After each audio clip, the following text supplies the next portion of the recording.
The next speaker I want to bring up is a good friend of mine, and she was Kerry Washington before Kerry Washington was Olivia Pope. She is the real deal. If you don't want to hear the truth, don't go to her, because she is going to tell you the truth.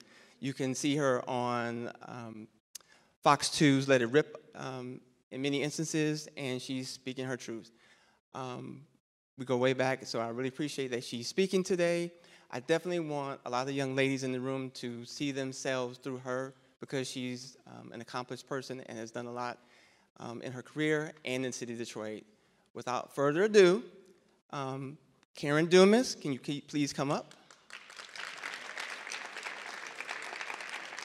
Thank you. Thank you, Creed. Good morning, everyone. Good morning, everyone. I'm going to tell you, just as Creed indicated, we have gone back. Creed actually used to be on my staff in one of my tenures in the mayor's office here in the city of Detroit. So, Creed, thank you very much. I'm very proud of what you're doing and who you've become. Now I have to follow your direction. I want to give you a little thumbnail about who I am and what I've done, and then I want to give you my top 5.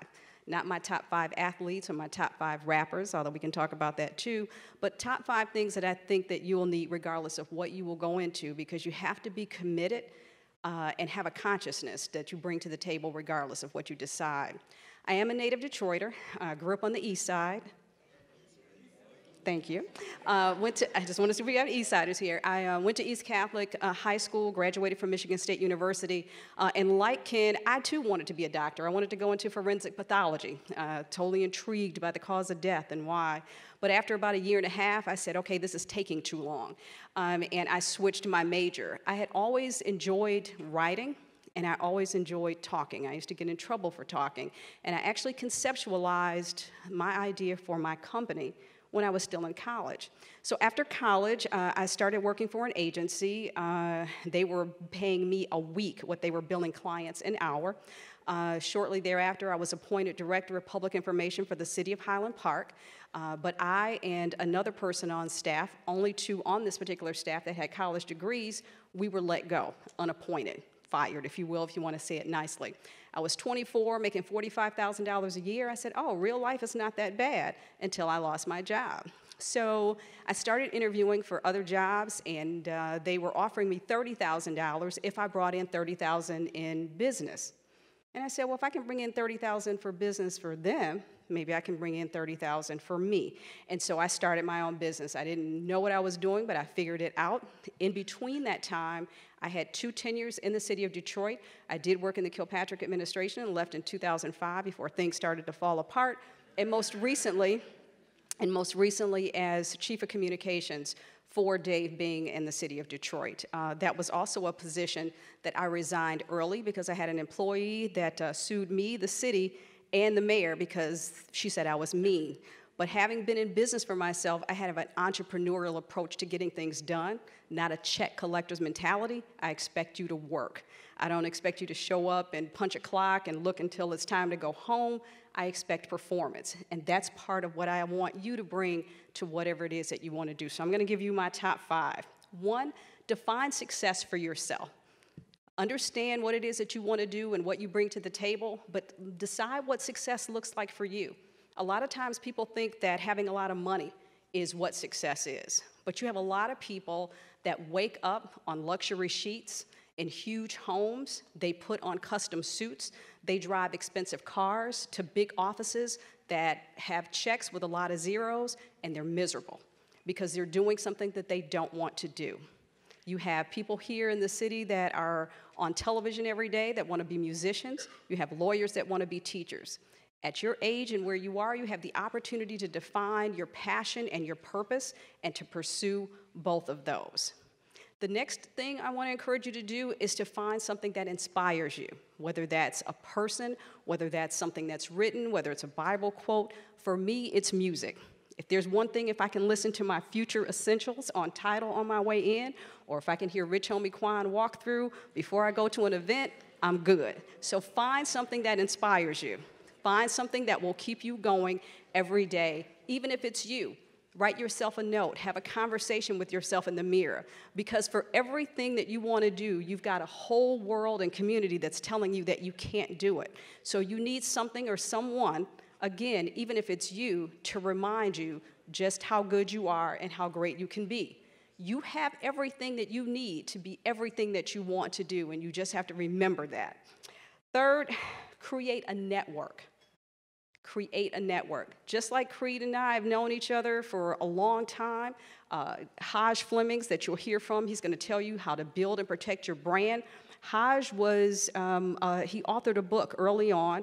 He was in Royal Oak. I didn't know him. I didn't know what he stood for, but he was selling the book, and to support him, I bought the book. And now Haj and I can pick up the phone, and we are part of each other's network. But establish relationships, maintain those relationships so that you can build a network that not only benefits you and the people that you know and the people that look and live like you, but the people who come after you. Next, commit to the process and not just the protest. Now, you've heard about Ken, Ken talked about the strategic planning and advertising. Well, when advertising campaigns go bad, like they did with Pepsi and Kylie Jenner, or when brands take a turn for the worse, like they did with Starbucks recently, then I'm the person that they call. Or people like me, people that do that. So you want to make sure that you have involved yourself in the process and that you're around the table.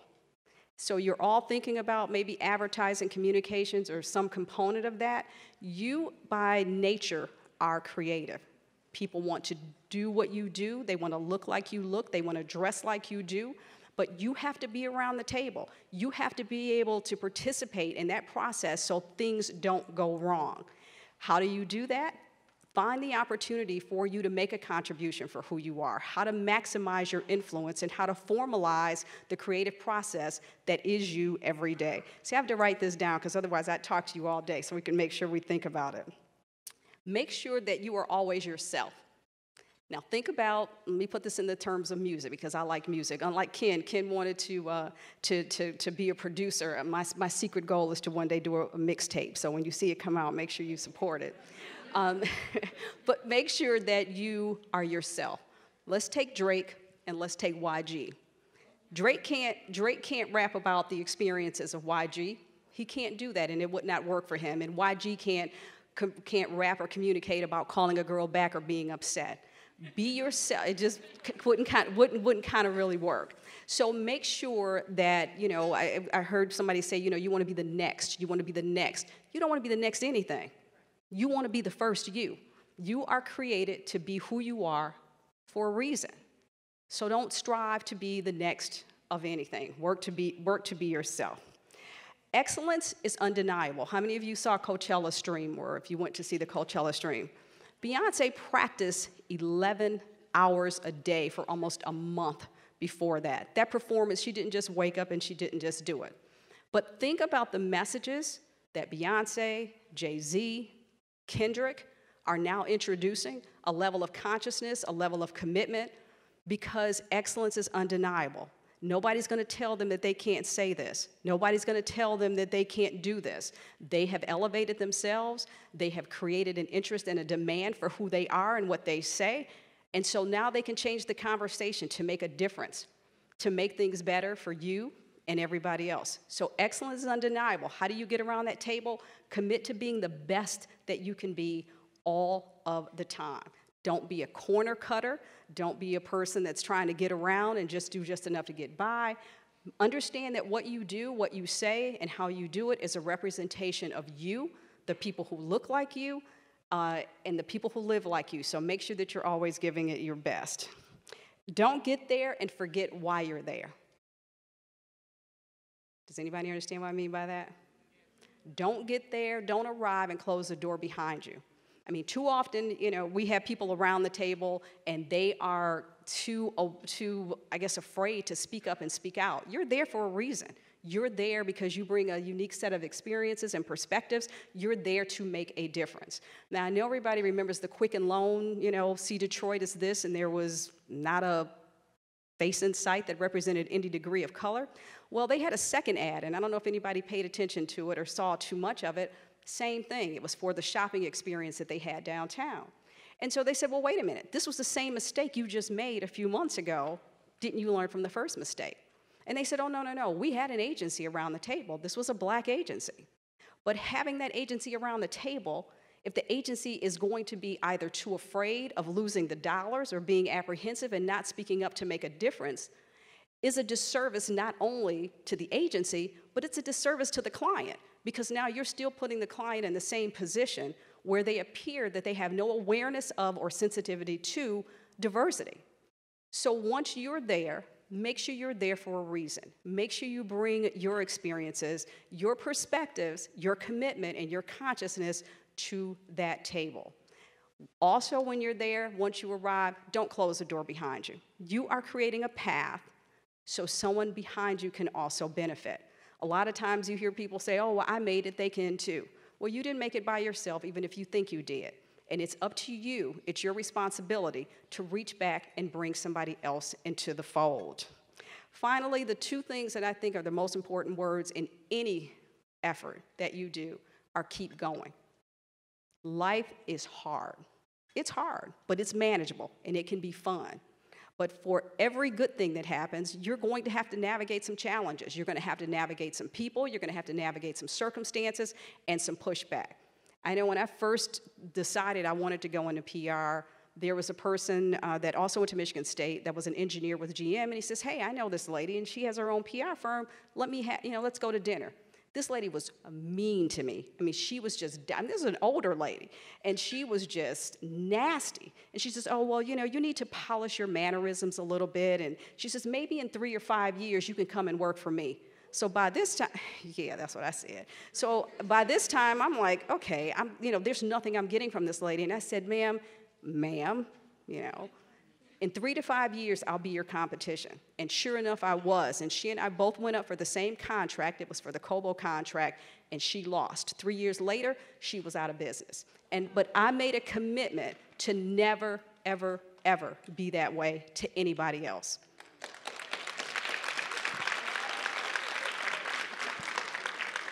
You will never go broke investing in yourself, and you will never go broke or fail by helping someone else to succeed. Keep that in mind. You have an obligation to those who look like you, who live like you, and who love like you. There's nothing wrong with who you are. Stand tall, make a difference. Remember, the media is our master. The ads that you see, the words that you hear, the music that we listen to. Don't complain about it. If there's something that you want to change, be a part of the process and not just the protests. Thank you.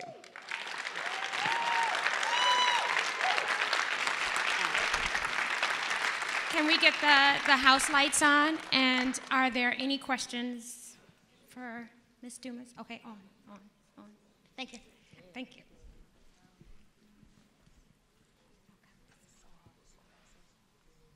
Okay, so my question is,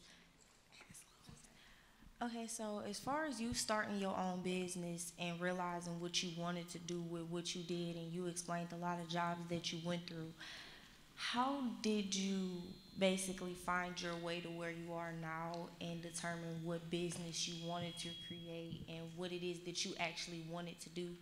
Well, like I said, I conceptualized my company when I was in college because I was thinking, do people realize that how their business, how the phone is answered, how their logo looks, do they realize the importance and the impact of perception on their bottom line? So I conceptualized that. I'd always loved to write. Don't tell anybody, but I used to write and sell papers in college. You always had that entrepreneurial spirit. I used to write love letters for people in grade school because I've always been able to communicate. I've always been, sensitive to and aware of how other people feel. And so I realized that that was a talent. And like Ken, I had an interest, but I had to tap into what are my strengths. My strengths were my communication skills. Everything that I've done print, I've written columns, I was a regular columnist, I've done print, radio, television. Everything is centered on that communications core, which is also important for regardless of what you want to do. You have to be able to read, write, and speak well. If you don't speak well, I'm not listening after about 2 minutes, and most people aren't. But I tapped into those things that I was good at. and started to shape and develop those. The 2 positions, I started to realize just what my skill set could do for me. There was an anchor here in the city that hired me to write a speech for her for a 3rd grade class. So don't trivial, and I'm thinking you can't speak to a 3rd grade class, but that's okay because I could bill her for it. So I started to realize I did. Don't ever be afraid to get your money. I mean, don't. But those are skills that will take you into anything. There was a young lady that graduated from the University of Michigan, and she had an engineering degree, and she had to take the GMAT. She wanted to go to grad school, but she could not get past the written portion of the test. So she could do math, and she could do some things that I couldn't do from an engineering perspective, but you have to be able to effectively communicate and present yourself, your skill set, who you are. I do a class for Goodwill Industries for their returning citizens, young women that may have either been incarcerated or made the wrong decision that are now trying to get back on the right track. And out of all of their challenges, their biggest thing is their lack of self-esteem because they've been pushed down so much. And I have to tell them, especially young ladies, when you walk into a room like you own it. Walk into a room like you're supposed to be there. I don't mean in an arrogant or a condescending manner, but with a degree of confidence, because that's what people are attracted to. That's what will make a difference. It's not just about what you have on and that kind of thing. Walk in with a sense of confidence and comfort with who you are and what you're coming to the table with. So to answer your question, I just figured out what those things were that I was good at. I realized how to maximize and monetize it. And it's taken me through a business that is older than most of you in the room. We have time for one more question. Okay. Oh, I see one right here. My name is Donovan. How you doing? I'm great. How are you? I'm good. Good. Once you pave your way for a business, what are some tips for using a platform, like such a platform? What platform? Like once you get your pave your way for a business, like what you want to accomplish, and you have, right? What are some tips for a platform, like for anything, I'm sorry. I guess I don't understand your question. Like, break it down for me. Make it simple. Okay. I'm sorry. Like, just tell me what you want to know. I'm sorry. I don't know. When you say a platform, you mean a let's say platform you for making doing a difference? music, like you have a record label and stuff Okay. like that. What are some tips, for anything? Like, do you have any tips on how you should use your platform? I got you. How to use your platform. Now I got it. Yeah, you should always use, thank you. And I'm sorry, I'm a little slow. Just be patient with me. But you should always use your platform for good. That's the first thing. But I think more importantly is that you want to bring a skill set to whatever you do that will make a difference. Part of that, a lot of people have a talent, but they suck at business acumen. They have no idea about how to say thank you. They have no idea about how to follow up. They have no idea what a level of excellence is. They have no idea about time management, organizational skills, being on time. I had a meeting yesterday. I showed up I'm always 15 minutes early. And the person said, "Oh, you're early." I said, "No, I'm on time." So those kinds of things, one, make a difference for you as a business person. Two, maximizing that platform, not just for whatever it is that you're in business to do, but for creating opportunities for others. That's another thing, regardless of what you do. Just like those who are here today that are sharing their stories, use your platform to make a difference. Get to a point where you can move from success to substance. You think about Drake's video and God's plan. He's given away $1 million. Drake's at a different place in his career now. I mentioned Beyonce and Jay-Z, Kendrick Lamar. They're using their platform to drive and deliver their passion. And just always be excellent at what you do.